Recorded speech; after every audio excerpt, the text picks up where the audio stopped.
Mari kita tonton sedikit berkenaan dengan kempen Sayangi Flora dan Fauna. Okey, mari kita mengetahui apakah maksud sebenar flora dan fauna. Flora bermaksud tumbuh-tumbuhan yang terdapat pada satu-satu daerah atau pada suatu masa. Fauna pula bermaksud seluruh binatang yang hidup di suatu tempat.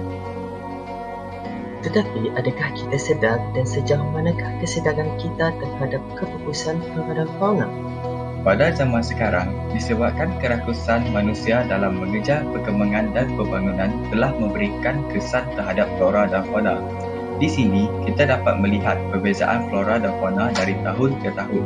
Hal ini menimbulkan kebimbangan terhadap flora dan fauna yang kian diancam kepupusan. Terdapat faktor-faktor kepupusan flora dan fauna iaitu pemburuan haram. Sifat rakus manusia demi menolak keuntungan dan permintaan tinggi hewan eksotik menjadi punca utama pemburuan haram berlaku.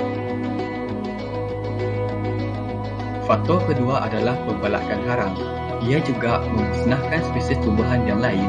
Contohnya, apabila pokok tumbang, ia juga akan memusnahkan tumbuhan kecil yang berada di sekitar itu.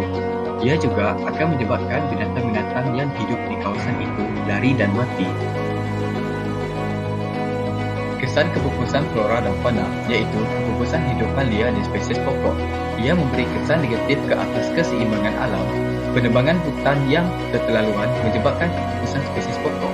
Ia juga boleh menyebabkan habitat haiwan liar terganggu menyebabkan kepupusan haiwan liar. Antara cara-cara mengatasi kepupusan flora dan fauna adalah: yang pertama, kuasa undang-undang. Kerajaan boleh menaikkan kadar bayaran kompaun dan meningkatkan tahap hukuman terhadap pesalah. Cara kedua adalah sistem pengurusan hutan.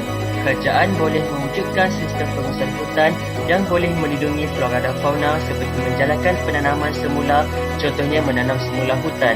Selain itu, dengan menghadkan kapasiti hutan untuk mengelakkan tumbuhan dan pokok-pokok ditebang.